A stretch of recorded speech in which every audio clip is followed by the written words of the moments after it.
What is up, people? Welcome back to the No Gimmicks podcast here on the DFPN, the podcast that keeps it 100% real 100% of the time. My co-host, the fabulous one, Frankie D. What's up, buddy? What's up, Water? We got a special Saturday edition of the show. Today, we had some shit happen during the week that we definitely have to talk about that happens after our normal recording. So we're definitely tapping in on this Saturday to get our thoughts out about it. Yeah, and people, I'm gonna just keep it 1,000. It's early as fuck right now. Yes, you did what I'm saying. Yes. I didn't already worked all night. Yep. So I'm coming up here right now to do this because it's important, and that's just what we do here on the No Gimmicks. That's it. We tell it like it is and talk about it 100% in public. That's it. Now, if you are not watching us live on the Patreon, if you're hearing the sounds of our voices, go to the Patreon. Join us for as little as $3. Patreon.com/thatfeelingpodcast. Also, subscribe to thatfeeling.bandcamp.com. Shout out to Mark Socks, who put out a new song, wrestling related, called Matters Matter. Or Matter Matters. So go check that out, thatfeeling.bandcamp.com. And we have a great show for you today. We're going to start off with the biggest news of the week. WWE has released a plethora of talent. The most surprising to me out of this one is obviously Dolph Ziggler, but we have a bunch of names that were released. Actually, Dolph Ziggler was a surprise, but the one that really wasn't a surprise to me is the one that we're going to cover too, Matt Riddle. But we had Dolph Ziggler, Emma, Mansoor, Mace. Who else got released out of this? We had a whole bunch of PCs and Dana Brooke. Dana Brooke was Shelton Benjamin, the biggest one out of that. To me was Shelton Benjamin because he is a vet. Dolph Ziggler is a vet. Emma is so underrated, man. I don't know why they did not put time and effort into her character in the WWE when she obviously goes away from it and kills. You know, she flourished outside. They bring her back in, don't really do much with her, release her. I didn't understand that one, but it is what it is, man. Hopefully, these people pop up on our radars very, very shortly, especially one that newsflash. me and Frank D, we talked about this one in particular. And so I thought it was a good idea. I saw Sean Ross Sapp was live, and you know, I hit super chat. I was like, I'm gonna super chat this shit just to make sure he sees it and see what he thinks about it. So I super chatted it and I said, Shelton Benjamin would be a perfect fit in the Blackpool Combat Club. And his eyes lit up. And then he tweeted it. So due to Frank D, I'm gonna give Frank D the credit here, because he's the one that suggested it. And I was like, that's a fucking marvelous idea. I want to see that. Well, there's lots of marvelous ideas that come from the brain of Frank D that are creative that can help wrestling companies. And that's why we preach here on the No Gimmicks podcast that myself and the Blak Makk, we should be working for the WWF. Absolutely. We should be working for AEW. We can do some work with Impact Wrestling. We can do work for the NWA. It doesn't really matter who it is. Absolutely. We have creative minds. We understand the business. We're not your ordinary, Mark fan. Okay, we understand the business. We understand. I've done stuff with Dog Pound already to be on the inside, so I understand the way this thing works. I understand, character development. I understand promos. I understand the analytics of what's working over here and what's not working. We already have all that over here. We have a whole network here of a DFPN of fabulous podcasts that we have on the United States Department of Nerds, which Frank D was on this past week. We talked about Ahsoka, episode 5, Yep. The Shadow Warrior, and I was privileged to be on that show this past Monday night. That was great. Excellent show with Kim. Thank you. We have the patio with Kim. We have we have so much stuff going on here. You know what I'm saying? We have our silent partners out there that we do business with as well. So stuff's over here is cracking right now for not only the No Gimmicks podcast, but the entire DFPN. You know what I mean? And it's only going to grow and get bigger and better from here. But we're here right now to talk about the releases. So let's talk about the releases, because somebody got released a little while ago that yesterday, and let's go ahead and talk about him, man. Matt Riddle. Yeah, bro. Matt Riddle got released. This was announced kind of late last night. I think after SmackDown had already ended, that they announced that he actually was released. There was no plans for him creatively during the week. For those who are not in the know, Matt Riddle went on IG a couple weeks ago and accused an airport officer of sexual harassment. There was an invasion. Yep, go ahead. No, and then you want me to cut you off, but he posted this person's picture online. Yes. Okay. And then deleted it. Yep. But once you post something online, brother, it's online for life. You know what I'm saying? It's not going nowhere, bro. It's not going anywhere. So he did that, and he could possibly end up, liable for that. Yeah. Matt Riddle has. Let's just start off by saying this. I am not a fan of Matt Riddle. Not at all. I never got the bro thing. When I think of bro, I think of my boy Vince Russo. But his whole style of promo, it's such Rob Van Dam shit. You know what I mean? There's only one RVD. So I just never saw it. Even with RK Bro, I never got into it. I never. That one I actually did. I didn't mind RK Bro, but I agree with you on the other stuff. It was Riddle by himself was hard to follow. RK Bro, for what it was good for me to see Randy Orton be a different side of himself. That was it. I like that. And I was at that Raw. I was at that Raw when they formed that tag team. It was right here in San Antonio, and everybody kept thinking that Randy was going to turn on Matt, and it just never happened. But I don't know. Riddle had a lot of issues that Riddle needs to work on. Riddle needs to work on himself, and then try to come back and wrestle again. I'm pretty sure the door will be open for him to return down the line. Just go take care of your issues, man. You obviously got some stuff going on, and whatever you're going through. Just get some help, brother, and get yourself together and come back and try to contribute to the WWE or wherever it is you end up in a positive way. Right. I do think he's a gifted wrestler. I do think that. I think his matches are great. It's just the other packaging and presentation of them I really wasn't into, but I agree with you there. I hope that he does work on himself and comes back a better version of himself. Because there are reports out there that suggest that he had burned too many bridges in WWE. I hope that he does fix that if that's the case, and he comes back stronger. Yeah, I don't know. I just like you. I didn't like the presentation myself. I never got the whole coming in with the Daisy Duke shorts on and barefoot and all that. It wasn't for me. You know what I'm saying? Yeah. So I'm not digging it.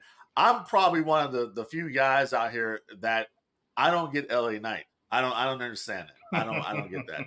And I really don't get it when you have The Rock come on the show last week, which we didn't do a show. But you have The Rock return, okay? We'll talk about it. LA Knight is supposed to be trying to basically imitate The Rock and Stone Cold. When I hear the I'm thinking, what is what I'm thinking. So I'm looking at it like, brother, you're cosplaying is what it is to me. That's what I get from LA Knight.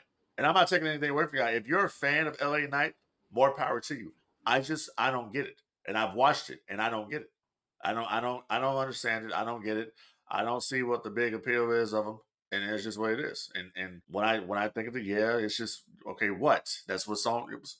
What? Or hell yeah, you know what I mean? And Yeah, I think when you come out there, when you're out there cutting promos like these guys, and these guys, the real mega stars actually show up, kind of it's makes a you look different kind of, reaction. yeah, It's a exactly. different reaction. You're Yeah. kind of cosplaying, bro. Like you're trying to really be somebody that you're not.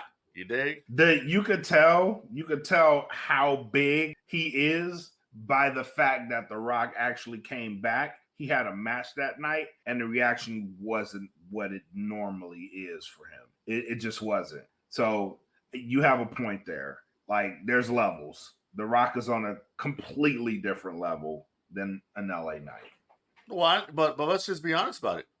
I'll keep it 1,000. I thought the Rock's segment with Pat McAfee and Austin Theory, I actually thought it was kind of shit.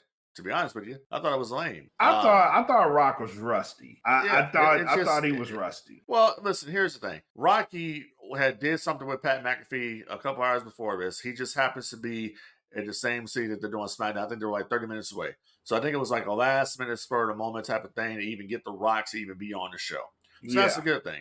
But as far as the Rock cutting the promos and all that shit, I'm like, this ain't the Rock that I know. Like Rocky should have, rehearsed his monologue a little bit better, knew what he was going to say. Austin Theory completely tore him up during that promo segment. Austin Theory was on his shit. The only thing the Rock could go with, was the whole "you are an asshole," which we saw that on the first night of the WWF draft back in 2002 when he did that to Vince McMahon. But it was horrible this time around because they had to bleep the audio, 7-second delay and shit. I did not get whoever worked at the FCC just stop. Yeah, exactly. Stop trying to tell us like what we shouldn't and shouldn't hear. It's weird to me. It's weird to me, especially when we have like, why are you bleeping this stuff out? And then there's a show that's gonna come on after that, and you're just letting it fly, bro. Like you're just letting it fly. There's a show that comes on after Raw on USA. And USA and Fox completely different networks. I get it, but the principle applies. You're bleeping out stuff on Raw, but there's a show that comes on after Raw called Killing It on USA. F-bombs, a-holes, MFers, like it's all on the table. And I'm like, if we're letting this fly on this show, why in the 3 hours prior are we told to be restrictive on what you allow? Like, I mean, listen, the WWE is a PG show. So true. That's where they're at there. So back when the Rock did that whole thing with Mr. McMahon the first time around and all the crazy stuff they were doing to Kiss My Ass Club and all that stuff, they were still technically TV-14.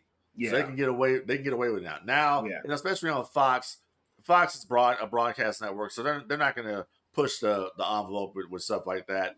I don't know. I just thought Austin Theory, I just thought he was better in the segment than The Rock was, to just be honest with you. I agree. Nothing against The Rock.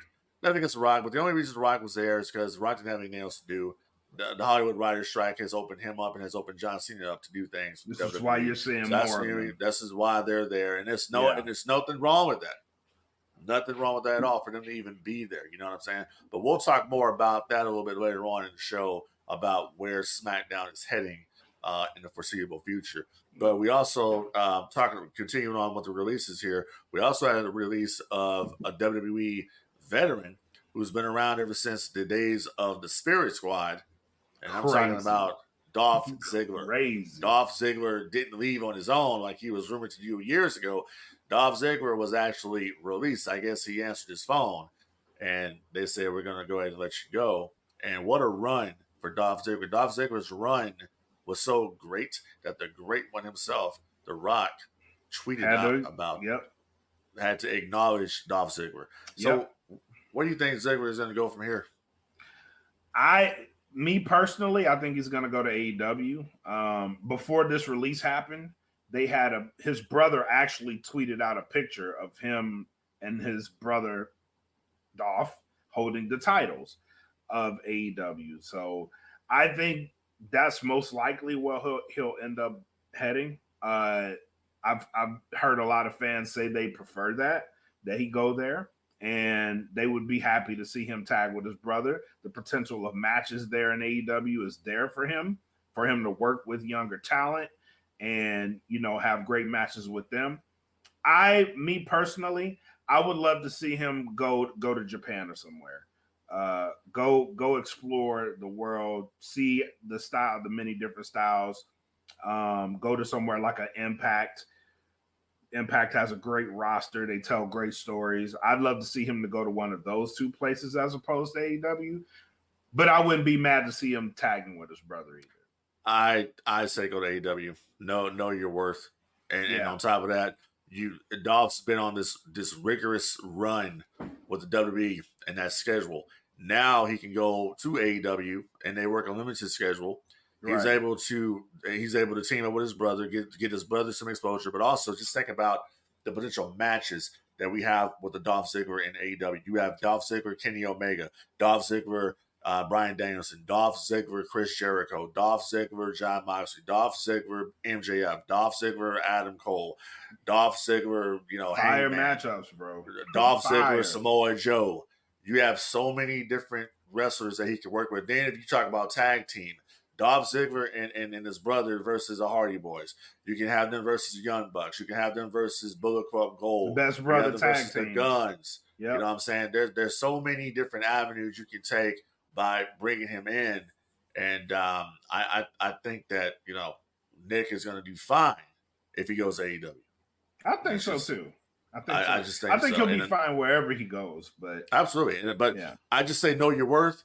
And I think if he's going to get the better deal for him and the more exposure for him is obviously going to be an AEW. And I would love for it to be a world where the NWA was bigger than what it is. I would love for it to be a world where the Impact Wrestling organization was bigger than what it is. But unfortunately, it's not that way. Right. The two companies right now dominating the marketplace here in the United States are WWE and AEW. I remember I remember years ago, and Jeff Jarrett even mentioned this because, they had the 1000th episode of Impact, and Jeff Jarrett says, he wasn't contacted for that, and he's not surprised he wasn't contacted. But he says, people, when people think about the success of that brand over there, and I've said this many times on this show, they think about the days of TNA when they were successful. You don't think about Impact Wrestling. When you think about Impact Wrestling, you think about it as like, oh, that that little whatever rinky-dink company that's over there. When you think of TNA, there's so much history with TNA. So much history there. So many great matches that happened in TNA. A lot of guys got their start at TNA on a national level. And I'm excluding the fact that Chris Harris and James Storm and AJ Styles and all these guys were in WCW during the dying days of WCW. I'm talking about AJ Styles got put on the map at TNA. America's Most Wanted was the tag team in TNA until probably one of the best tag teams in history. I'm not in history in the industry. Absolutely. Gail Kim achieved much more success in TNA than she ever did in WWE. You know what I'm saying? Yes. Chris Sabin. You know what I'm saying? The Motor City Machine Guns. Eric Young. All these different cats. Abyss. You know what I mean? Rob Van Dam, Jeff Hardy. So many different talents that came through there. Sting was the guy at TNA for so many years. Kurt Angle had some of his greatest matches at TNA. Samoa Joe, Jeff Jarrett. You know what I'm saying? The beautiful people. The main event Mafia. Yep. You know what I mean? That's stable. Aces and Eights. They had at LAX. They did so many great things at TNA. And it's just a shame that even still right now, bro, like, it's just TV's changed, but TV ain't changed that much. They were still outdrawing AEW. You know what I mean? They were doing 1.2, 1.4 million viewers a week on Spike. Whether people like to hear it or not, that's when Vince Russo was doing the show. Whether you want to believe that or not. No, that's true. That's the fact. He was doing the show. Can't argue with truth. Can't argue with the numbers. Yeah. You know what I mean? Whether you feel a certain way about Russo because of what you think whatever. But TNA is, and I wish they would just change the name back to TNA. Is the name TNA is legitimate. When you think about Impact, you think about shit TNA, and people used to chant TNA. You don't hear people chanting, "Oh, Impact, Impact, Impact." You know, it used to be true. TNA, TNA, TNA. So I kind of like to see him change the name back to TNA or whatever. But to say that, you have a bunch of wrestlers here that got released that could go to a TNA or Impact Wrestling, that could work in the NWA. I'm talking about, you know, Mason Mansoor. I can see Mason Mansoor actually doing a podcast or something like that, because this obviously they have some things they want to say. They got some stories that they want to tell. You know what I'm saying? So put them over there. And the first thing they said is they made nothing. They made nothing into something. They made it work. Which speaks volumes of them. So yeah, I'd definitely love to hear from them. I definitely love to see them also. What did you think of the story they said about Seth Rollins doesn't hang out with any other wrestlers? I believe it. I believe it. It isn't. They didn't say it like it was a malicious thing. It was like he just don't hang out with people. I kind of believe that. Whether it's an introvert thing or I don't think it's an ego thing. I think it's more of an introvert thing. No, I can believe that. Seth doesn't come off to me as that type of guy. Right. So I believe that. Right. I believe a lot they said about people. That's why I think they said it. Yeah. Them dudes should do a podcast. Yeah, most definitely. It would definitely work. Most definitely. I would tune in. Just like one of the ones I'm tuned into now is believe it or not, Maven, he be dropping some truth bombs, bro. I was like, dang, Maven, and he's still in the business. So shout out to Maven. Yeah, he be saying some he be saying some stuff. I'll send you some of what he be saying. But yeah. Oh yeah, he's on YouTube. Yep. Mm-hmm. So let's talk about where some of these people could actually end up. So like Emma, where do you think she goes from here? So Emma previously, I think Emma did some stuff. I don't quote me on this. I believe Emma may have done some work with either Impact or ROH before ROH shut down. I believe it might have been the original Ring of Honor. So Emma, to me, honestly, Emma would fit very, very well on the AEW women's roster. Dude, let's look at that women's roster and we need to revamp that. We need to well, that's what I'm talking about. So you need to release some of these people that you have that you're not doing anything with.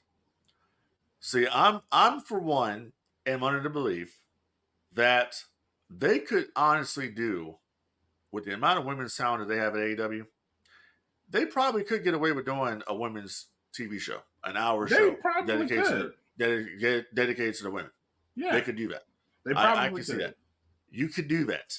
You know what I'm saying? So why that's not being done, I don't know why it's not being done. Because you have programming.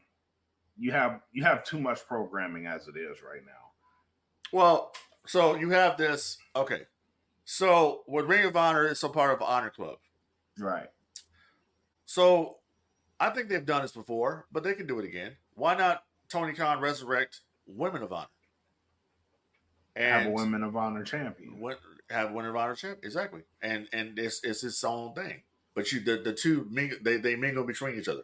The women can have their own, because honestly, dude, it's very, very hard to give everybody television time, and the women need something for them that is just them, and they don't have to be basically in competition with the men, right? Because I don't look like it or not, and this is not a sexist thing. This is just a truth thing. The women don't score ratings like the men do. It's just it doesn't happen. It used to happen in TNA. The knockouts were delivering in those segments, right? But the focus then was on the women more so than it is now. The focus isn't the women are so, and this is just what I've just noticed about this. They don't take the women's wrestling. They can say all they want. They don't take the women's wrestling seriously. They don't give a shit about it, and it shows. It shows in the booking that they don't give a shit about it. Because if they gave a shit about it, then then Chelsea Green and Piper Niven would be having challenger after challenger come out for those WWE Women's Tag Team Championships. You know what I'm saying? There would be more focus and emphasis on that. Right. You have the same people wrestling for the women's championships because you don't want to beat Rhea Ripley for some reason. You know what killed me last night watching SmackDown? I was instantly heated because you had Io Sky going up against Asuka, which was on paper is a phenomenal match. And right before this match starts, Charlotte walks out. And I'm like, why are we doing this? Like, stop. Why are we doing that? Because Charlotte is a goat around her. Yeah, but you have something. I don't have a problem with that. You have something that can elevate Io Sky to the next level. Yeah. Don't do that. Who's that gonna be? That match on paper could have pushed her up. Yeah, and just let the match it won't be. push. It won't push her up. It won't push her up because Asuka is not taken seriously at all. So you're wrestling somebody. It doesn't matter who. It don't matter. Now, if she beats Charlotte, that's a big deal. That's going to send her up because you just beat Charlotte, one of the best women's wrestlers in the world. Period. Charlotte, whether people like it or not, Charlotte is a superstar. Charlotte is basically Roman Reigns on the women's division. I get that. But I'm a fan of Charlotte. I like Charlotte. Yeah, me too. But for my taste, like, don't bring her out because she is a star. Don't bring her out in a match that I know is going to be great. Like, I know that match is going to be good. Why are we going to deprive the fans of seeing Charlotte? Yeah, don't deprive them, but don't deprive them while I'm trying to enjoy what I know is going to be good. Like, I knew this match was going to be good. You don't need. But did the people really care about the match? You don't need the whipped cream, bro. Like, did the coffee's great. Did the people really care about that match? Yes. Going into it, yes. They actually hyped this match. Is Asuka a heel or a face? I don't know. Exactly. And that's my point. Why should they care about the match if you don't know who the hell you're going to cheer for? That's another thing because I don't know what she was. I didn't know what Io Sky was last night. Io Sky is the heel. Was she? Because they came out slapping hands with fans. I didn't get that either. Who, Io Sky? Yeah. I thought Io Sky was with Bayley. Yeah. They came out slapping hands, bro. Like, who, Bayley too? Yes. Why is Bayley? I thought Bayley was a heel.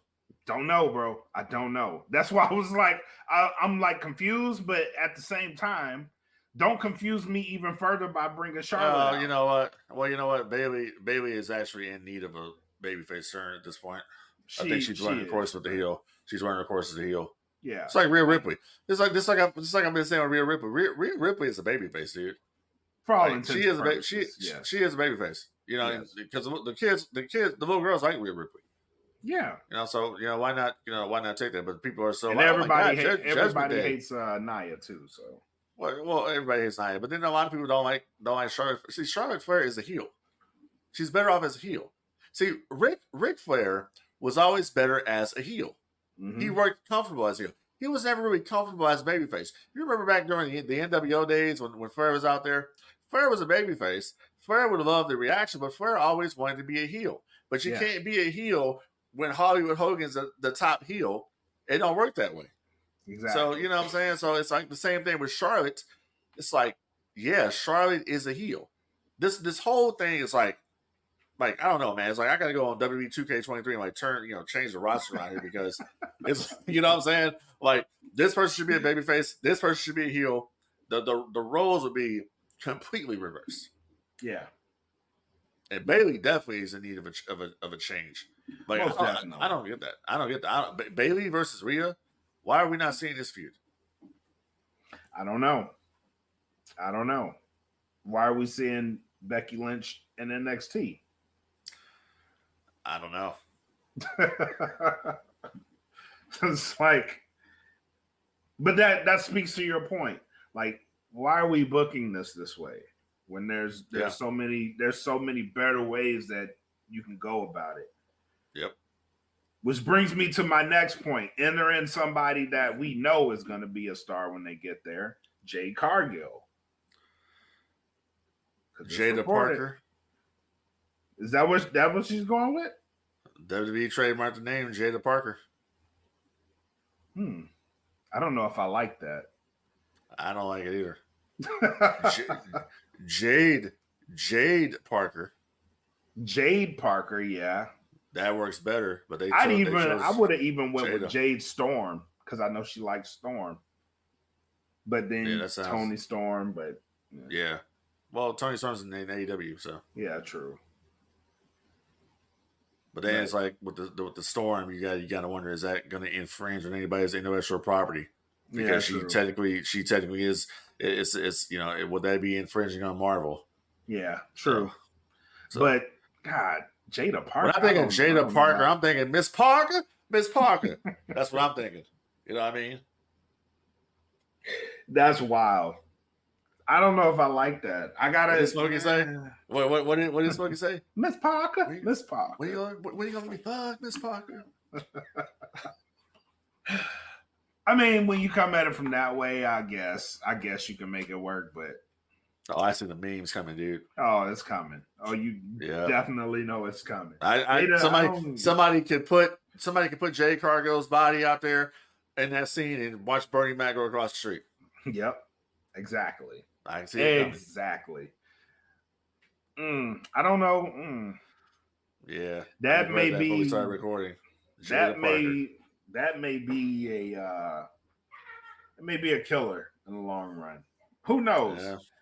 Who knows? I wasn't too high on LA Knight, but I guess everybody else was, and that took off. Jada Parker, I'm not really feeling. But the matchups are there. Do you think that she goes to NXT first, or are they going to put her directly on the main roster? Nah, she goes to the main roster. There's no point for her to go to developmental. She goes to the main roster. They need fresh opponents on the main roster. And I'm just you're worried that her going to the main roster, this is going to affect. It might affect some things. It could affect Rhea Ripley's push because she's going to be a star. They can look at her and see like this woman has it all. Like she has it all. She can talk. She has a body. She just got to get her work up a little bit. But she already has a name that she's built on AEW. So. People are gonna flip. I still say I don't know what the deal was here. I mean, apparently it was something to do with finances, whatever. But this is a big blow for AEW to lose another homegrown talent. First Cody. Why so? Well, because it's just basically like people are now starting to jump. It used to be the other way around when people used to come to the WWE, used to come from WWE to AEW. Now you're seeing the reverse. You're seeing people from AEW jump over to the WWE. And I think that in the long run, like that, people are going to be like, okay, let's look what they're doing with Cody and look what they're doing with Jade. Maybe I can go over here now. And a lot of people's contracts are coming up in 2024 too, by the way. I get that too, but also I think it works both ways. I think it works hand in hand because you have someone in a Jade Cargill who established themselves a name outside of WWE to the point where WWE wants to hire them, wants to pay them, right? Right. I do think, yes, that works for her. And I think that's enticing for anybody in AEW who feels like the WWE system could benefit them because it would absolutely benefit Jade Cargill. It absolutely would. Well, let's look at the fact here too that Jade Cargill was really close to Cody. Yeah. So that obviously, that could also play a role in the situation. I'm just looking at well, yeah, CM Punk. Yeah, absolutely. Absolutely. And it's kind of funny that this decision was made, kind of after the CM Punk. The whole thing with Punk. And maybe she didn't like the way the Punk thing was handled. Who knows? There's a couple people there that didn't like how it was handled. Yeah. Reported. CM Punk. Reported, yeah. And CM Punk is kind of, CM Punk is, from real quick on that story, came out that basically what happened was Jungle Boy did the deal, came back there and got in Punk's face. I think he, pushed Punk or some shit, and Punk went after. Then Punk went after Tony Khan, basically telling him, basically screw you or whatever. And then Samoa Joe had to take Punk and put Punk in a, dressing room, or whatever, and calm him down. That's what happened.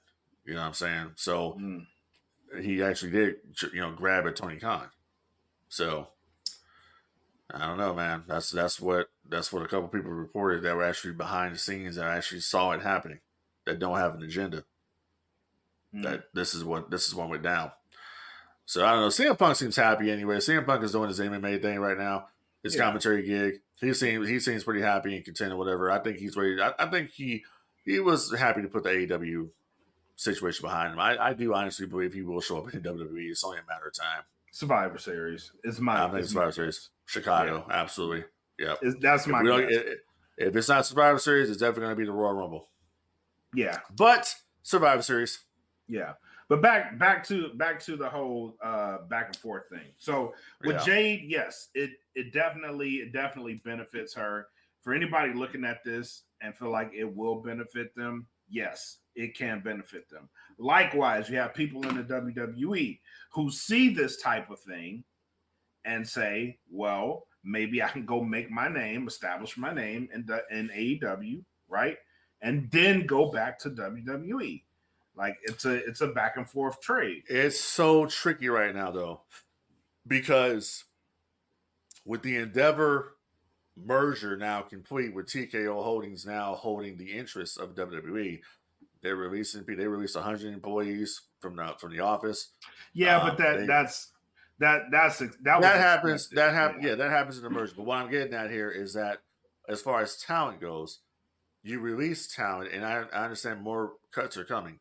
Yes, but you release talents, so the company might not be willing to bring anybody else in right now either, because that's the same kind of situation that Discovery and Warner Brothers had when they merged together, and they were bleeding red, and they were trying to sell off everything. I mean, they shelved the Batgirl movie because it wasn't good enough.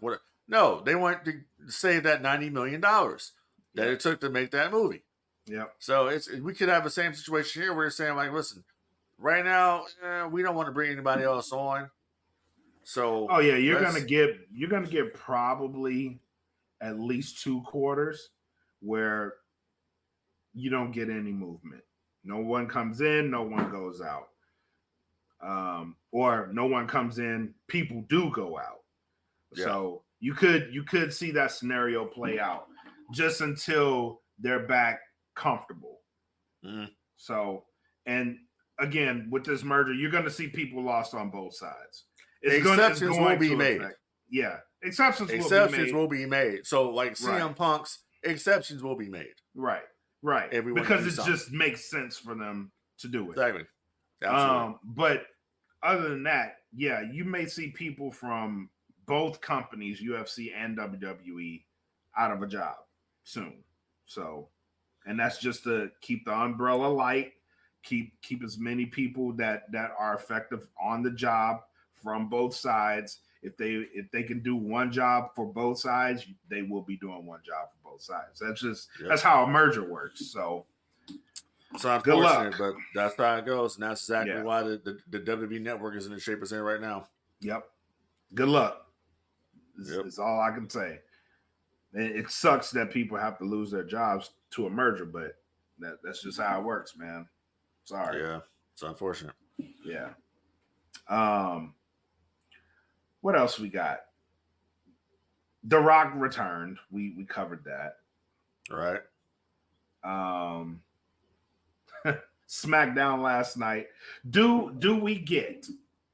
Because I'm thinking they're gonna go this way. We talked about this before the show. You think they're going to go somewhere else. Yeah. Last night, the ending of SmackDown saw John Cena without a partner against Solo Sikoa and Jimmy Uso. Correct. At Payback. Correct. Who do you think that's going to be? I think they left the door open. Fans were chanting Rocky. Could that be enough to bring him back? But you have somebody else in mind. Who is that? Well, the person I have in mind is the obvious choice is going to be Cody Rhodes, because they made the announcement weeks ago when Jey Uso came to Raw that they had to make a trade, a big time trade to go to SmackDown. I believe that trade will be Cody Rhodes. So I think Cody Rhodes will show up as John Cena's partner. If it's not him, then maybe there's a Rocky. But I can't see The Rock coming back for this show. If Rocky was going to do anything, Rocky would wait until Survivor Series, because Rock came back. The one of the times Rock made his return when he was feuding with Cena was at Survivor Series. It was at Madison Square Garden in New York. So it's one of those two people. Yeah, I'm going with Cody. I'm more inclined to agree with you on Cody. It just makes sense. It just makes sense for him to. And that's a team that's never happened before. That's something fresh, Cody and John Cena. That's something that's never happened before. I mean, a much bigger deal would be Cody turning heel on John Cena and wrestling him. I was just about to ask you that. Because that's what I'm thinking. I was like, kind of makes sense for Cody Rhodes to turn heel. One of those Saudi shows. Yep. Cody versus John Cena, or even they could have saved the Jimmy Uso versus John Cena. Jimmy Uso versus John Cena is a match that they should have went with, but I can understand why they want to do a tag match so John can protect himself so he doesn't get hurt. He can, Right. You got a partner that can go in there and take all the bumps, whatever. Then you just got the hot tag come in and do a little, put some some sank on it, put some sauce in there, do your shit, and you get out. Play your hits, get out. Yep. Exactly. Yep. I agree with that. And I'm pretty sure that's why it probably won't be The Rock. Because now you have two guys that have that potential to get hurt and then mess up a lot of things. Well, Rock said he ain't worried about getting hurt. Did he? He did. Rock says that he's not worried about the injuries. He's not worried about the schedule because he controls the schedule. He says it's something that he would need to sink his teeth into creatively in order to get it done. That's what The Rock said. Well. Yeah. Interesting. That's an interesting tidbit. So in saying that, but The Rock didn't have any interaction with these guys. That's the only problem. The Rock, I mean, it would be coming out of nowhere. And he did have that. He did have that little brief thing with Cena, but that's it. Yeah, but what I'm talking about was Solo and Jimmy. Like, there's no storyline. Oh, with the bloodline in particular, right? Yeah. So who has had history with them? Cody. Cody's had history, but then at the same time, who's to say that they won't pull out a swerve here? And this is just me like thinking like out the box, right? Who's to say that the partner for John Cena against these two guys would not be a Roman Reigns? Stop it. Jimmy already thinks he's running the bloodline.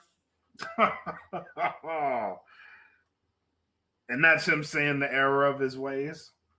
The enemy of my enemy is my friend. Stop. Just heard this in Ahsoka this week too. So that's why I'm using that. It will make perfect sense for me if it was a Roman Reigns that says I'm going to be John Cena's partner against Solo and Jimmy. Because it puts Paul Heyman in a very precarious situation. Who are you siding with? Wise man. And that's a fresh storyline. That's a fresh angle. That's something fresh because you're like, people would go, wait a minute, what the hell is going on here? Now we're in the top of the fourth inning. Right. What is going on here? Yeah. Now we're at the top of the fourth. Because while this whole thing is going down, who's the one person that we haven't heard from? We have not heard from Roman. At all. He hasn't been there. But they could be building to another Roman Reigns versus John Cena match for Saudi Arabia. Yeah. I like that idea though. I do like that idea. I like it a lot. Yeah, well, that's why I say, brother, Frank D has all the ideas.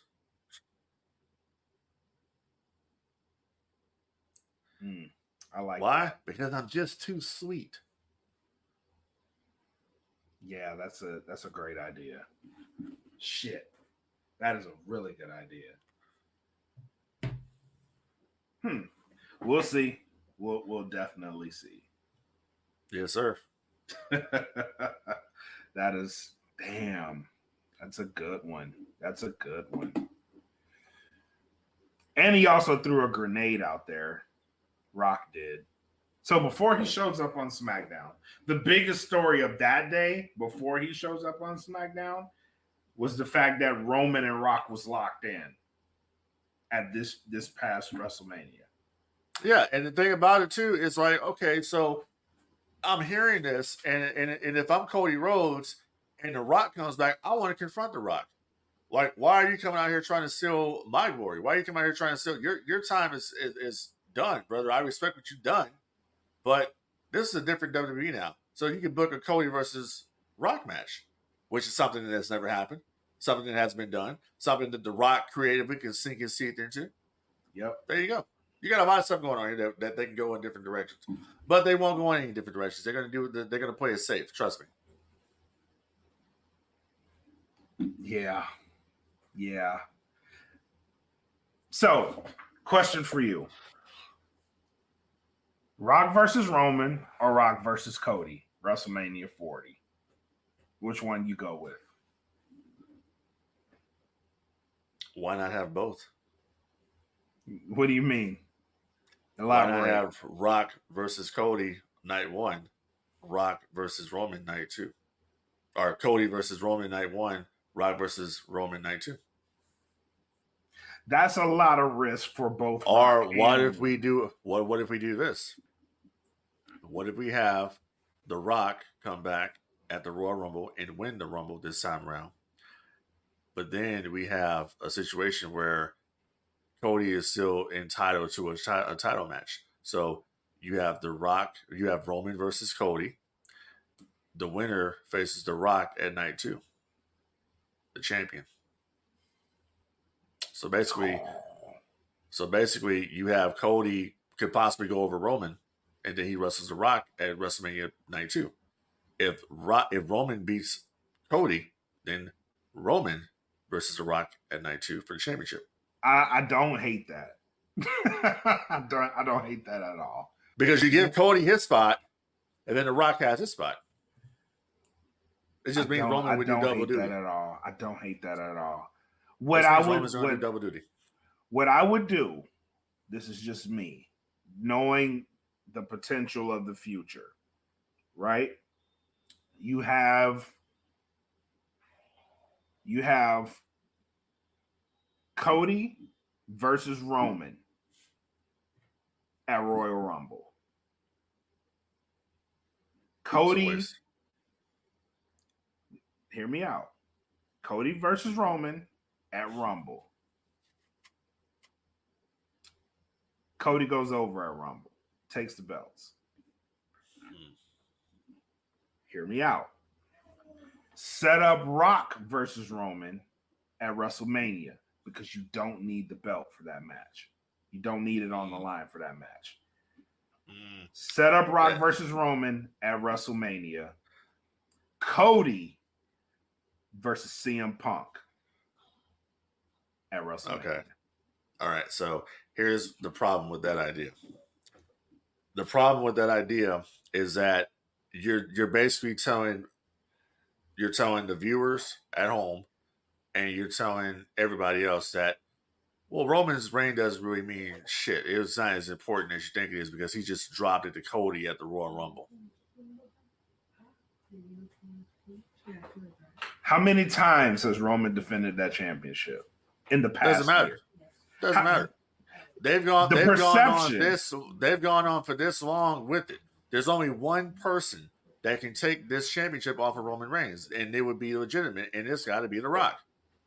Because that's what was supposed to be the plan at WrestleMania Goes Hollywood. It has to be Rocky. You can still do CM Punk versus Cody Rhodes. Cody Rhodes versus CM Punk, WrestleMania Night 1. Yes. Roman Reigns versus The Rock, WWE Undisputed Championship, WrestleMania Night 2. Hell, by that time, you could even do Cody Rhodes versus CM Punk versus Seth Rollins for the World Heavyweight Championship triple threat match, main event of Night 1. You could. But Do I think that Cody Rhodes should be the one to take it off of Roman? No, because we've already done that. You can't go and say finish the story again. We're finishing the story again. I mean, damn The chapters in story's still this fucking open. book. The story's still open though. The story should have been closed because you didn't get the job done. You hit Roman. Oh, wow. You hit Roman with everything you had, and it didn't matter. That's my point. Wow. They built Roman Reigns up so strong that he's been and he's invincible against anybody that it doesn't matter at this point. Cody can come back and try to finish the story all he wants to. It doesn't matter at this point because at the end of the day, you're still gonna lose. So if you want to go wrestle Roman wrestle at the Rumble, him versus Cody Rhodes, fine, you can get over with. But Cody's not going to go over. I'm telling you right now, they're saving that shit for The Rock. It makes perfect sense. What's going to be the bigger box office draw? The Rock. The Rock is the bigger draw. It is what it is. It is what it is. This is why I say Rocky sold. The Rock sold WrestleMania in Hollywood. I believe that too. He sold it. It damn sure wasn't Cody Rhodes. I'm sorry, it wasn't. I'm not nothing against Cody Rhodes, but it wasn't. No, it wasn't you. It wasn't you. It was on The Rock wrestling Roman Reigns for the WWE Undisputed Championship. That's what it was about. And then Rocky said they went into a different direction with the belt. That was the issue. So they said we'll probably come after this at the very time. That's where they went. So that tells me right there, The Rock was supposed to go over Roman. But they prolonged the championship reign. It was supposed to be The Rock. And the big thing that was going down was The Rock didn't want to, he had movies coming out. He didn't want to lose the match because he would feel that would hurt him in Hollywood if he had lost. But right now, with the SAG, because I guess his thing is he feels like, okay, people will see him in the movies. He's playing a different character, yeah, but he's still The Rock. You know what I mean? So if he takes the fall in the movie, it might. I don't know. It's just that was a thought process at the time, and that's when they said we're going to go in a different direction because Rocky didn't want to do the job. He didn't want to do it. There has to be somebody who has to come and beat this guy. I'm gonna tell you right now. If Roman Reigns beats The Rock, it means nothing at all because Roman is already up here. Rocky beating Roman and conquering Roman. The storyline for conquering him and becoming the true king, the head of the table. That's a difference. The whole different thing right there. The story from WrestleMania 39, what would have been, it should have been head of the table. That's what it should have been. The champion is the head of the table. That's I agree with that. Now I'm not of that because of where the story went afterwards. I think that it would mean more now Roman beating Rock at WrestleMania. More so than Rock beating Roman. See, I don't think so because honestly, it's Roman being undefeated like this. It's stale. It's tired. So that's why I'm saying like you can't.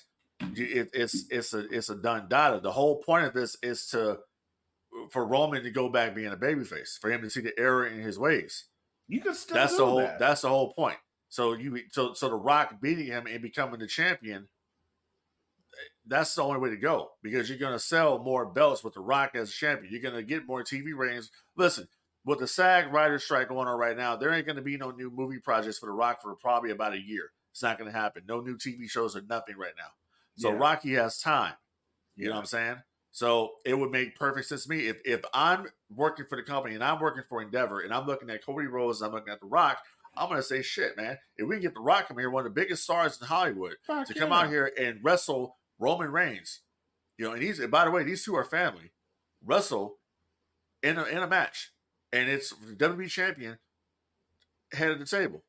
You know what I'm saying? And at the end of the night, Rocky beats him. Rocky and Roman, they shake hands. They do. You do the exact shit that you did at WrestleMania 18 with Hogan and Rock. At the end of the night, you shake hands. The torch got passed that night. Did it really? Pretty much, yeah. I don't think so because Rocky wasn't around much longer after that. The whole thing was wrestling is past versus wrestling future. Rocky wasn't wrestling future because Rocky was already going part-time. Yeah, that's true. Wrestling's future was the wrestling's future was Batista, Well, if he Randy goes Orton, over this time, Edge. it's the same thing. He Yeah, ain't but gonna be there that long. it doesn't matter though, because Rocky's come back and he's finally accomplished what he wanted to do, which was work with Roman. Now, let's just say if the Rock drops, if Rock loses to Roman Reigns, fine. Roman Reigns is truly the head of the table, but where do you go now with Roman? He's beat everybody. There's nobody else left to beat. Yeah, but where do you go with Rock after that? That's the question. Because now if he is the head of the table, how do you close that out? You can close out both. And to that point, I'm going to agree that it probably makes more sense for Rock to go over because you can close it out in a way that makes sense because it's going away anyway. But where do you go? How do you do that? And how do you get Roman to babyface status if he goes over? So the way you do it is he would show Rocky respect after the match. You can do the same situation. Roman beats Rock. Rock says, "Fine, better man. I acknowledge you get ahead of the table." Roman could do his usual shtick, but no, Roman's not going to do his usual shtick. Roman's going to put his hand out there like a man and shake his hand. You bring in Solo and Paul Heyman, and Solo's like, "What the hell are you doing? Why are you shaking his hand?" And then beat the shit out of Roman. There you go. Roman Reigns babyface. Solo's go heel. Solo's your next challenger for the championship. Okay. Paul Heyman sides with Solo because now Roman's gone soft. You're not the head of the table anymore. You're a joke. You're not the tribal chief. Solo's the tribal chief now. You just keep continuing on there because the Usos are going to be in their feud anyways. Usos are going to have that match at WrestleMania. They're going to be doing their thing. So I like it. I dig it. That's where I would go. Yeah. I dig it. Cool, man. All right. I think that about does it. Anything else you want to cover? No. Well, we got to cover this real quick. So it was announced the other day that SmackDown is moving from Fox definitely to the USA Network, and this actually puts the situation where does Raw go? Raw and NXT. Now, there's been rumors going around for the past, you probably seen them the past 48 hours. Yep. That there's even a possibility that Raw would be moved off of Monday nights. Yep. And there's plenty of interested parties right now for Monday Night Raw and NXT. NBC Universal is actually the front runner right now for the shows. There's also Amazon Prime, and there's also ESPN. To also could be picking it up, which would be a Disney affiliate. For instance, I do believe that Raw and NXT stay on the USA Network. I don't think they're going anywhere. They're already in-house. I don't think they will. But there's a line in that announcement that makes me think they're going to go away. And that is the prospect of there are no affiliates that can stop SmackDown from becoming a 3-hour show. Jeez. And that makes me think Raw and NXT are probably going to go away from the USA Network. See, I don't because think how that, do you I have don't think so. how do you have a 3-hour Raw, a 2-hour NXT, and a 3-hour SmackDown on the same network in a week? That's a lot of programming. You can easily take the NXT show and possibly move it to Sci-Fi. Maybe you can get away with that, but again, it's a lot of programming that it's a lot of programming. It's a lot of programming now. You got to look at what's going to bring in the biggest viewership. It's going to be the wrestling show. Period. Whether I think so or not, that's going to bring in more viewers. It's going to bring in more advertisers and all this shit. Right. That's one of the problems that Fox was having with SmackDown. Another reason why they didn't want to renew is because the advertising just wasn't there. It wasn't coming. They were promised 3 million to 4 million viewers a week for SmackDown. That's what WWE said they could get, and they didn't live up to that. So that's kind of where we're at right now. So I don't really see that being a problem. And who's to say that SmackDown's even going to move to 3 hours? I think they're going to keep SmackDown the way it is. It'll probably just be 2 hours, and you can have Raw for 3 hours on Monday. You can do NXT on Tuesdays or Wednesdays. It's probably going to be on Wednesdays, to be honest. And then you have SmackDown on Friday to complete the week. Because look at the amount of programming that's already on the Turner networks. You're right. It's split up though. You have it on different networks, but it's the same thing. So it's the same situation. It's wrestling dominating the networks, right? Because you got 2 hours of Dynamite on TBS. You got what is it? 1 hour? Is it 1 hour Rampage or 2 hours? Last night was 2. They had occasionally they have 2, but normally it's 1. Okay, so 1 hour Rampage, then you have to do 2 hours of Collision. Yeah, on TNT. So you already have 3 hours on TNT back to back. Right. So then you have.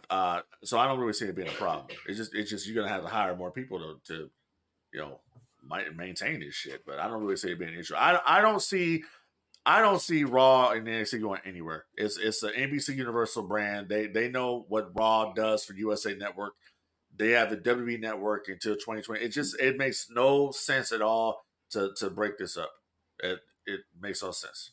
So I see it happening. And people are like, well, how come they do a bundle deal? There's no bundle deal. You have SmackDown does its own shit, and you have Raw and NXT. I think that's a bundle deal right there. Or you can just offset NXT to somewhere else. NXT is not as important as Raw. Let's just get that straight out there. It's not. NXT could for all I care, NXT could run on the WWE Network again. You know what I'm saying? The big money show is going to be Monday Night Raw. Period. Do you think SmackDown will lose viewers moving back to USA? I mean, it's 2 different beasts because Fox is a broadcast network, right? USA is a cable network, so a lot of people are cutting the cord for cable. I know that, but if people want to watch the show, they'll find the show. So I don't really think it's gonna hurt at all. I really don't think so. People are watching the show right now simply because of how good at one point the Bloodline was. It's just SmackDown for many years. SmackDown was always a better show, even during the Ruthless Aggression era. SmackDown was the better show. Right. You look at Raw when Triple H was over there with the Reign of Terror that he was on with Randy Orton and Evolution and all this. But you looked at SmackDown. SmackDown was a breath of fresh air with Eddie Guerrero and obviously the people that were on there. Benoit. We saw the MVP showed up. And all these different people. Orlando Jordan, JBL was doing his thing. Yeah, you had variety. You had more variety. So I don't really think it hurts at all. I think if people want to watch your show, they're going to watch it. If people want to watch your show over Monday Night Football, they're going to watch your show over Monday Night Football. Right. Period. I agree with that. I just think I think they're putting it in a pressure situation where they have to figure things out. Overall, I think they do stay on USA and NBC Universal. I think that just makes sense, especially with the Peacock deal as part of that thing. NBC Universal. I think it makes them stay there. I don't think you see too much change after that. No, I don't think so. I think it just makes sense, and I'm really surprised that they didn't buy the company outright because they could have actually added that to their theme parks and all that type of. I'm really surprised they didn't go that route, but whatever. Yeah. All right, man. Final thoughts. What you got? Final thoughts is there are no final thoughts. We had by the way, people. So we had our back in the day segment last week. We're not going to do it today, but back in the day will return on the next episode of No Gimmicks, which we're going to do this coming Wednesday. Yep. Special edition. You can only listen or only hear and watch that segment if you are on our Patreon. Because we're not going to get struck with copyrights and all that type of shit. So if you would like to watch us react to classic moments in sports entertainment, just like we reacted to Sting getting kicked out of the Four Horsemen, there's only one place to do it. And it's at Patreon. So go to Patreon right now. DFPN, Death Film Podcast Network, Patreon, and No Gimmicks Podcast. $3. $3 gets you access to not only the No Gimmicks podcast, but you get access to Smoke Pit podcast, the United States Department of Nerds, which Frank D was just recently on, by the way. Okay, so check that out when it drops. You get the patio with Kim. You get the Queens of Nerdom. We have so much stuff going on right here at the DFPN. So check it out right now. Go over there right now and subscribe. Okay, you get this ad-free. You get it before anybody else. And you get to listen to Frank D and the Blak Makk here lay the smackdown creatively all over this business. Exactly. But yeah, shout out to the BCP and their family, BCP Absolutely. Plus. They've always been gracious. They always tag No Gimmicks and all of their content. Yep. So shout out to them. Got a article up on BCP Plus that just came out. I'm looking at the notifications now.